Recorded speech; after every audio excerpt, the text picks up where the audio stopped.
Queridos amigos, continuamos viajando por la región del pensamiento y continuamos viajando por la región del pensamiento de Nietzsche, concretamente por los últimos capítulos de la segunda parte del libro Así habló Zaratustra, que son unos capítulos muy complejos, de un altísimo nivel de concentración y un altísimo nivel poético, filosófico, en el que las imágenes, las comparaciones, las metáforas surgen una detrás de otra. Son tan bellos estos capítulos, tan intensos, que yo me he visto en la obligación de, para no perder esa fuerza, esa garra, esa energía que encierran, que es lo más importante en el pensamiento de Nietzsche, esa pasión, ese entusiasmo, me he visto obligado a escribir aquellos comentarios que yo estoy haciendo de estos capítulos.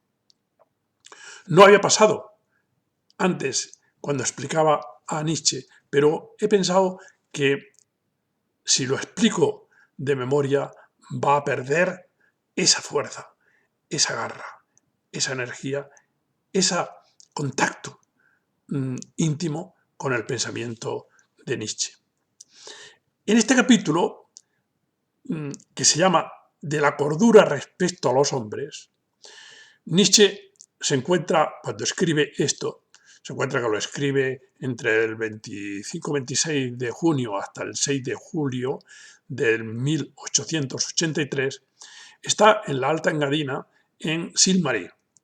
Y allá, en la alta montaña, él, en esas soledades del verano, piensa, ¿quién soy yo? ¿Qué espero yo de los hombres? ¿Qué hago yo aquí entre los hombres? Porque el destino de los seres humanos no lo buscamos nosotros también. ¿Qué destino he elegido yo? ¿Qué hago aquí? Y se da cuenta que él, en realidad, tiene contactos con los hombres y está aquí porque hay algo que le abraza a los hombres. Por eso, en este capítulo se da esa ambigüedad que se da muchas veces en Nietzsche de los dobletes. Lo uno y lo otro. Hacia arriba y hacia abajo. En realidad, estas corduras son locuras de Nietzsche.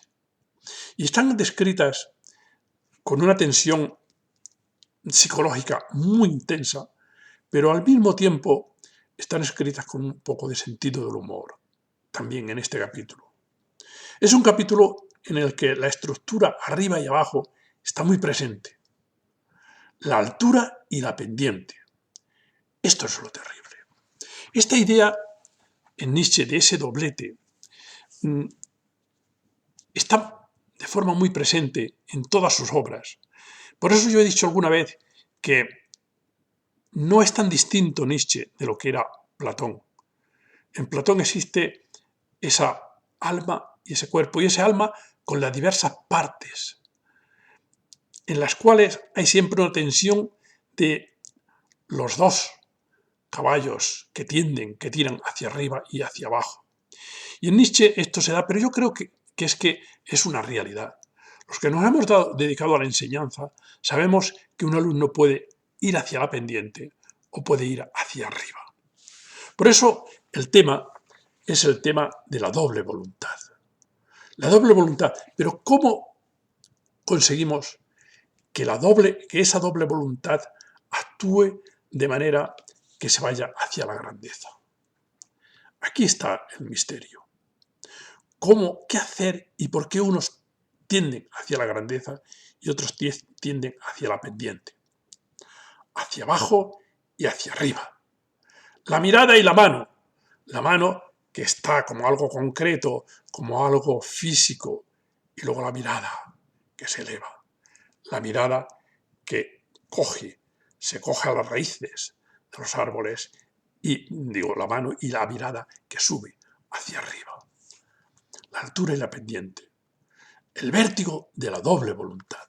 Ya os he dicho muchas veces que para mí ha sido siempre este tema central en mi enseñanza como profesor, de ver que la voluntad puede ir hacia arriba, puede empujar hacia arriba o hacia abajo. El vértigo de esa doble voluntad. Somos capaces de romper las amarras y volar, volar, volar. Somos capaces de romper con esa especie de materialidad de la que hablaba Sócrates y volar, volar, volar. Por un lado, dice él, amo a los hombres y por otro lado, amo al superhombre. Como Ulises se ata al hombre para no lanzarse con las sirenas, para no lanzarse hacia esa fuerza, hacia arriba, que le arrebata. Y eso lo insinúa aquí, en este capítulo. Ulises se encuentra en el mar y sabe que el canto de las sirenas, si le llega, va a ser imposible resistirse y se va a lanzar con las sirenas. Y para eso pide que lo aten al mástil del barco, para que ese canto no le arrebate. ¿Qué hace para poder soportar esta situación esquizofrénica? Entonces, ante esa situación, ¿qué tengo que hacer yo para soportar esta situación esquizofrénica de mi vida hacia arriba y hacia abajo, hacia el superhombre, y sin poder dejar al hombre, siendo como soy también esa materia, que es materia? Quizá ahora se explica más como, sobre todo en la física cuántica, como el quantum, como las ondas y como también el corpúsculo, como lo que es lo eléctrico, como sería la conciencia, y luego lo que es lo corpóreo. Pero el esquema quizás sea el mismo. Y entonces habla de las corduras que le atan a los hombres. Él dice, yo soy una persona que tengo una cierta cordura y esto es lo que me ata a ellos. Y para poder vivir entre ellos, para romper esa esquizofrenia, pues la primera cordura es no ver. Vivir como un ciego.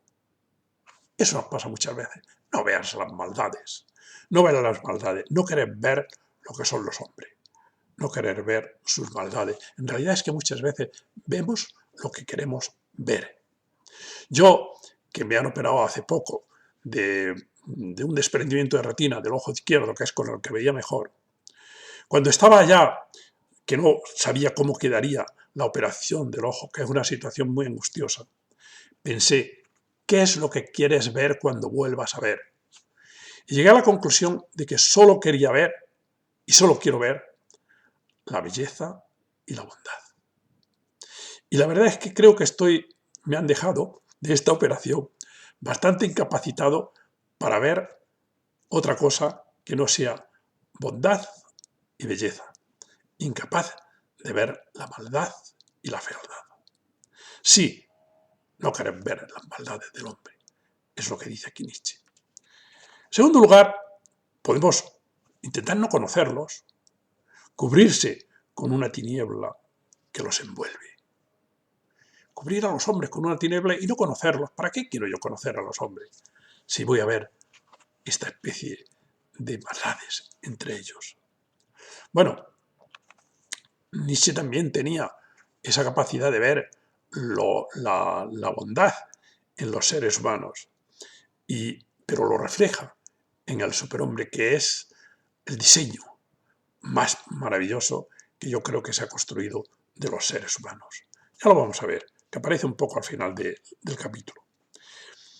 También, dice él, para tener esa cordura, vivir de forma ingenua, sentado a la puerta de la ciudad a expensas de los bribones.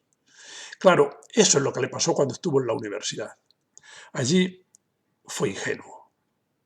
Se sentó claro, estoy entre gente en la universidad muy responsable, personas elevadas, y vive de forma ingenua. Y explica su pensamiento de forma ingenua. Y le pasa lo que le pasa. Le hacen la cama y lo hunden. Se deja engañar sin maldad. Prefiero esto a tener que mantenerme alerta frente a los engañadores. Lo que no puedes estar siempre es alerta, siempre pensando que te pueden hacer daño. Era en realidad la inocencia del niño de la que hablo muchas veces. Inocencia es el niño. Inocencia es el niño y olvido. Y una rueda que se mueve por sí misma. Su destino le exige no tener cautela. Su sinceridad, su ir a cuerpo descubierto, su franqueza. Estas son las corduras que él utiliza para sobrevivir y estar entre los hombres. No querer beber todos los vasos que te ofrecen los hombres, de todas las tentaciones que te presentan. A él le presentan muchas tentaciones y estuvo tentado y le ofrecen la universidad y le ofrecen Wagner ser su colaborador y le ofrecen cantidades de cosas atractivas, pero a él no querer beber de todos los vasos que te ofrecen los hombres. Hay que saber lavarse para mantener una cierta pureza, aunque sea en agua sucia, porque no queda ya agua limpia. Entonces tienes que intentar mantenerte en ese agua que ya no es muy limpia, mantenerte tú limpio. También para poder sobrevivir entre los hombres de forma con cordura, hablarle muchas veces al viejo corazón para consolarlo y decirle, bien, adelante, vive estas decisiones como tu felicidad y piensa que lo que se ha malogrado era una infelicidad. Todo esto está en el capítulo. Sí, piensa que lo que se ha malogrado, lo que tú no has hecho, eso que no has querido hacer, eso en realidad era una infelicidad. Y vive la decisión que has tomado como una felicidad. Es decir, animar al triste, bueno, al viejo corazón, animarlo y consolarlo. Adelante. Nunca cansarse. La segunda cordura de la que habla aquí Nietzsche sería: yo trato con más indulgencia a los vanidosos, que son vacíos, que a los orgullosos, que son los satisfechos. Entonces hace esta distinción entre los seres humanos, entre los que son vanidosos y los que son orgullosos. Hay que agudizar mucho aquí la mente para entender lo que nos quiere decir. En realidad Nietzsche no soporta a los satisfechos, a los que se conforman con poco. Nietzsche rechaza la vulgaridad, la simplicidad y la aceptación cómoda de lo dado. Eso no lo podía soportar. La gente que se conforma con poco, él siempre iba más. Volar por encima de tus mismas cabezas. La pereza y el conformismo, eso era rechazado de una manera extraordinaria. El vanidoso reacciona ante su ofensa y actúa. Porque los vanidosos son un espectáculo divertido, son comediantes de la vida, representan bien el papel de la existencia. Y a Nietzsche le divierten estas vanidades y deseos de ser aplaudidos. Los mira como comediantes a los vanidosos, pero no a los orgullosos. A los orgullosos son los que están muy satisfechos con ellos mismos, porque lo han hecho todo muy bien, porque son muy maravillosos. Los vanidosos se inventan a sí mismos y basta con que les aplaudes para tenerlos más o menos metidos en la bondad. Le apartan de la melancolía, es decir, estos le apartan a él de la melancolía porque le liberan un poco y le atan al hombre como un espectáculo. Estas personas se fijan en estos porque estos le atan a estos hombres como si fuera un espectáculo y considera, bueno, sobrevivo aquí entre los hombres porque los voy a considerar como un espectáculo a la mayoría de ellos. Nietzsche goza también de su falsa modestia. Le resultan divertidos. Ignora su modestia. Además, viven de todos los otros, de sus alabanzas, aplausos, miradas. Todo esto considera que son como comediantes y le divierten. Todavía hay muchas cosas que destruir en los hombres del presente. Para poder creer se ha de producir un hoyo profundo. Para poder crecer, para poder ir adelante, tenemos que profundizar y tenemos que pensar y tenemos que eliminar muchas cosas. La tercera cordura es muy complicada. Y él dice, el gusto de contemplar a los malvados. ¡Oh! Esta es otra de las afirmaciones de Nietzsche que nos dejan sin aliento y que hay que explicar. ¿Qué quiere decir Nietzsche cuando habla de los malvados? Falta cuando escribe estas cosas, faltan 4 años para que escriba la genealogía de la moral. Y allí, cuando escribe la genealogía de la moral, allá, que es en el verano de 1887, explica el concepto de malvado. Y el concepto de malvado hay que tener en cuenta muy bien lo que él habla. ¿A qué le llaman malvado? Él no le llama malvado a nada. Él hace referencia a lo que los demás consideran como malvados. Y esto sucede muchas veces en Nietzsche, que nosotros pensamos que es su pensamiento. Y él, cuando habla de los malvados, está hablando de aquellos a los que le llaman malvados los resentidos. Pero esos a los que le llaman malvados los resentidos, para Nietzsche son extraordinarios. A ver si lo explico. Para Nietzsche, el bien y el mal no son una realidad cósmica, sino que solo se dan en la imaginación moral del hombre. Esto es muy importante. El bien y el mal, estos conceptos de malvado, todo esto son realidades, son lo que la imaginación moral del hombre produce. Para Nietzsche existen seres con una sobreabundancia de fuerza plástica, eso está claro ya, demoledora, regeneradora, enorme. Y otros seres resentidos, sin fuerza, sin energía, sin voluntad. Cuando predomina esta fuerza de sobreabundancia, cuando predomina esta sobreabundancia de fuerza, estos individuos, cuando predominaba, que era en la época de los griegos, que es el modelo que él toma de humanidad, estos individuos eran llamados buenos y los otros malos en el sentido menos fuerte de la palabra. Es decir, como cuando nosotros decimos este vino es muy bueno y el otro es corriente. No es tan bueno. Entonces, esa era la división que cree Nietzsche que se daba en ese mundo de la Grecia antigua. Existen aquellas personas que son los buenos, que ellos mismos se llamaban así buenos, y a los demás, bueno, estos no son tan buenos. Pero se hicieron con el poder los resentidos de la vida y cambiaron las calificaciones morales. Esos que eran llamados malos en un sentido no fuerte, les falta un poco, les falta energía, les falta... Esos se hacen con el poder, los sentidos se hacen con el poder. Entonces ellos se llaman a sí mismos buenos. Ellos entonces toman a sí mismos, se llaman buenos. Y le roban el calificativo a los fuertes y a los que eran los que tenían una sobreabundancia de fuerza. Los llamaron a estos, los llaman malvados. No los llaman malos, sino malvados. Es decir, los que habían sido antes buenos ahora son malvados. Y los que habían sido antes malos ahora son buenos. Les parecía que malos, que es como habían sido considerados ellos mismos, era una calificación corta, benévola, para calificar a estos, y les llaman malvados. Por tanto, son aquellos que eran y son nobles para Nietzsche, y los seres horribles, y son seres horribles para los débiles.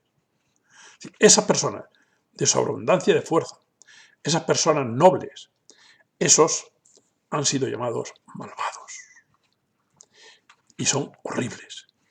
Así se entiende mejor lo que quería decir Nietzsche cuando se hablaba de malvados. Se ha invertido el rango, diría Nietzsche. Entonces, compara a los malvados, ahora él dice, muy bien, esos que vosotros llamáis malvados son como el sol ardiente que incuba de todo.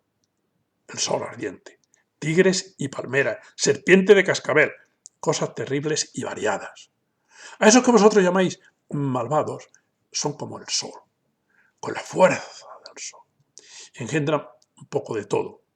Aquí está la visión de Nietzsche, de que lo poderoso, lo potente, también tiene que tener algunos aspectos que hay gente que les llama malvado.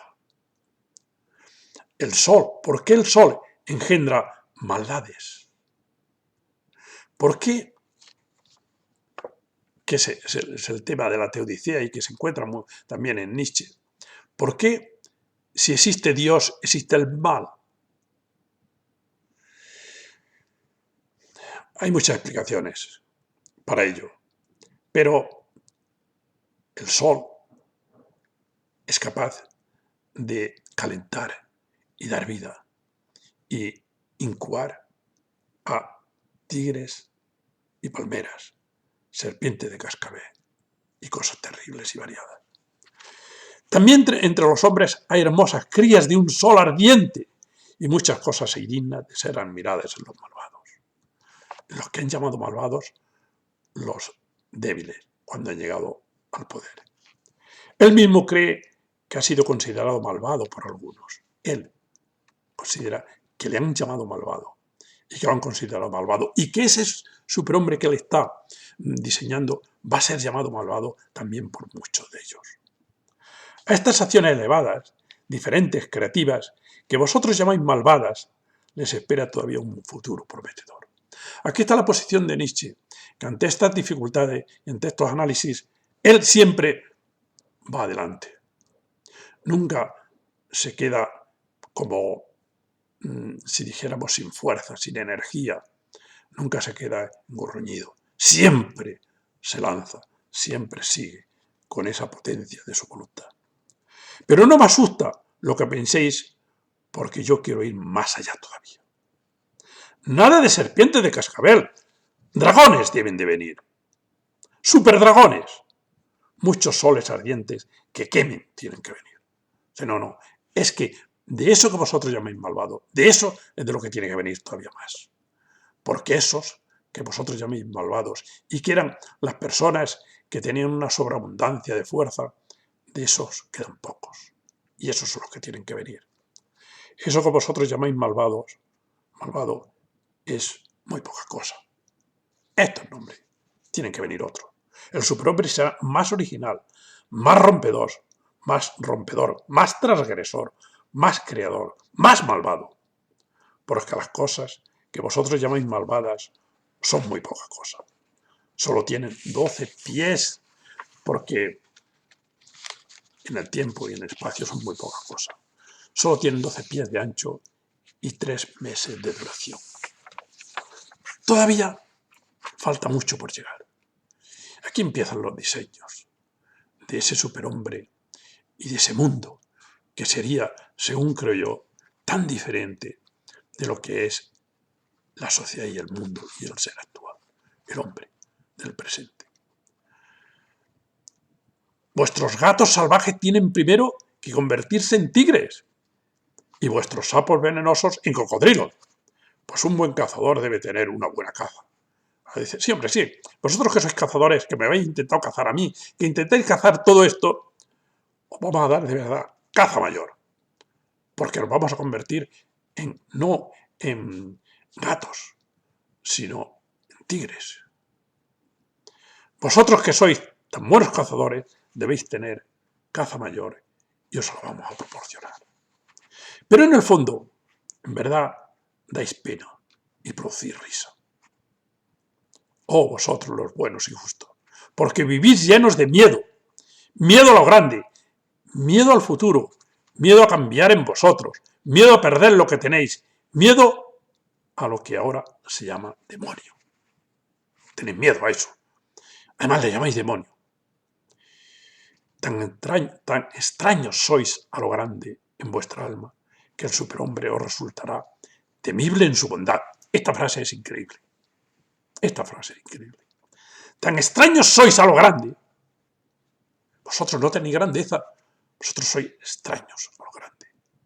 Tan extraños sois a lo grande en vuestra alma, que el superhombre os resultará temible en su bondad. Ten en cuenta que para Nietzsche el superhombre es un ser exquisito, es un ser sin sentimientos negativos. En esa referencia que he hecho antes al nacimiento, a la genealogía de la moral, donde distingue lo malvado y lo bueno y lo malo, ahí, justo en esas páginas, habla de Mirabeau. Ya os lo he hecho alusiones alguna vez. Mirabeau, él dice, él no hace mucha referencia a personajes así excelsos. Alguna vez sí, pero habla de Mirabeau con admiración. Mirabeau era un personaje de la Revolución Francesa y entonces, dice Nietzsche, cuando a Mirabeau le preguntaban, le decían, oiga usted, señor Mirabeau, perdóneme por las ofensas que le hice. Entonces Mirabeau se reía y decía, ¿de qué me está usted hablando? Porque, dice Nietzsche, en Mirabeau no cabía la memoria de las cosas negativas. No cabía, olvidaba. El olvido era una actividad que él utilizaba para eliminar ese tipo de maldades. Esa es la imagen del superhombre que diseña Nietzsche. No entendéis nada, y no entenderéis nada, hombres sapientísimos, de un futuro mejor, de un mundo en el que reina el superhombre. Le llamaréis el demonio, la maldad, lo malvado. No seréis capaces de soportar la quemadura de su sabiduría, la luz y la claridad del sol del sur de mediodía. ¡Qué imágenes tan bonitas está diseñando aquí Nietzsche! Esa luz, ese sol, donde brille de verdad la grandeza. Allí, en esa luz, en esa agua, donde el superhombre es capaz de bañar su desnudez, sí, y no tener que estar pendiente de corduras. Así es el héroe nietzscheano, y no como lo creó Wagner en El anillo de los Nibelungos, que es un personaje que está sometido, que no es libre, que no es potente. Desde luego, en esos tres niveles que se describen en El anillo de los Nibelungos, en esos tres niveles que es las ninfas en el agua, los nibelungos y los dioses, y que de alguna manera Wagner lo que quería era demostrar que se habían destruido los dioses y que ya existía solamente ese mundo que quería ser como el mundo recuperado de los griegos. Nietzsche cree que no ha llegado a esa profundidad, que se ha quedado con ese miedo que no ha sido capaz de romper, ir más allá. Porque en realidad Sigfrido, que es el personaje fundamental de aquí, de los Nibelungos, no es Ulises, desde luego. Esta última parte, ahora del capítulo, para mí es de una belleza extraordinaria, de una fuerza, de una potencia, de una garra, de eso que yo siempre he dicho que se aprende en Nietzsche. Esta última parte es un canto a la grandeza, a la elevación, a lo mejor de los seres humanos, al futuro de altura. Hay pasión, hay elevación, hay entusiasmo, hay esperanza, hay futuro. ¿Qué es lo que se necesita en este mundo? Este tipo de cosas. Porque a la altura de los hombres del presente es pobre, baja, conformista y vergonzante. Y por eso Nietzsche siente deseo de volar más alto, de marchar hacia arriba, lejos, fuera, hacia el superhombre. Porque el hombre del presente le aburre, siente vergüenza de ello. Esa es la grandeza de Nietzsche, que percibe pobreza, decepción y espanto en los valores de los hombres más elevados y mejores de todos. Espanto al verlos en su desnudez, y en vez de hundirse, le brotan alas para volar a futuros más remotos, hacia seres más meridionales que los que artista alguno haya soñado jamás. ¡Qué bonito! Hacia allí donde los dioses se avergüenzan de todos los vestidos, porque lo que quieren es que se presenten como son, en su naturaleza, en su desnudez. Y todavía habla Nietzsche de alguna cordura más.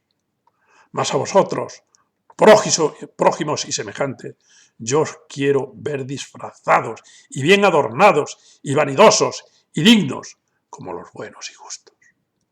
Todavía quiero otra cordura, porque todavía cree Entonces lo que quiere es transformarlos.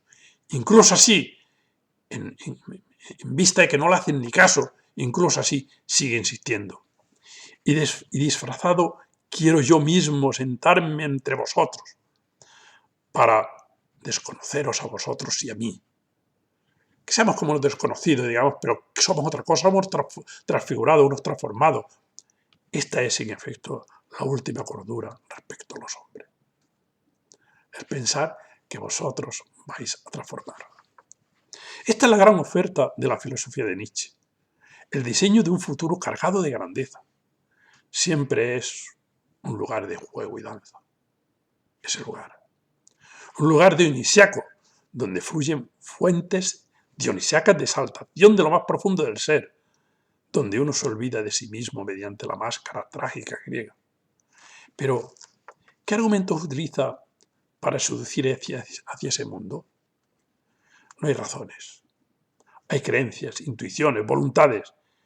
Y esto no lo tiene todo el mundo. Por eso, Nietzsche es imposible. Es querido por los que con él caminan. Por eso Nietzsche es solitario y es sublime. Y es minoritario y es selecto, como es todo lo verdaderamente noble. En realidad, estos capítulos van diseñando lo que efectivamente pretendía Nietzsche, que es una elevación, un mundo tan diferente, un mundo sin sentimientos negativos, un mundo en el que los seres humanos pudieran dar todo lo que tenían de ellos. Aquí acabaría este capítulo, pero yo el otro día os dije como un juego, un mero juego, os hablé de que un profesor que se encontrara en una situación en la que unos alumnos, unos estudiantes quieren aprender y otros no quieren aprender, ¿a quién tendría que dedicarles esas energías y esas fuerzas? Fue sencillamente para crear un poco de pensamiento, pero es un tema muy complicado y muy complejo. Existía ya muerto, Robinson, que ha sido un personaje del mundo de la educación, un genio de la educación. Tiene un libro que se llama El Elemento. Entonces, en este libro, en todos los libros que insiste en esta idea, en todos los libros que ha escrito, cree que cada persona, cada alumno, debe de encontrar su elemento. Y cuando se encuentra su elemento es cuando efectivamente va a desarrollar aquello que tiene. Esto es cierto, evidentemente. Y yo lo puedo confirmar y he buscado siempre que cada uno encontrara su elemento en la enseñanza. Pero también es verdad que hay que a los alumnos y a los estudiantes mostrarle cierta, no dureza, pero sí ciertos principios que son principios imputables, como es, por ejemplo, el esfuerzo. Y ha habido montones, y yo los he conocido también, montones de personas que han triunfado porque se les ha exigido ese esfuerzo. Y utilizando el esfuerzo y utilizando esa garra y con ese deseo de elevarse, han encontrado su elemento. Es más fácil, creo yo, que una persona encuentre su elemento cuando se esfuerza, cuando realiza acciones, cuando sale de la pereza, que no dejándolo para que ya salga ese elemento. Ya saldrá algún día. Puede ser que sí, y en muchos sucede, pero yo creo que sucede mucho más en aquellos que trabajan, como le pasó a Fleming cuando descubre la penicilina, porque estaba trabajando en ello, porque trabajaba, porque le preocupaba. Entonces, esto forma parte, para mi entender, del espíritu de Nietzsche, del espíritu de esa grandeza, de ese rechazo a la pereza, de esa fuerza de voluntad para ir siempre adelante y a lo mejor. Muchas gracias.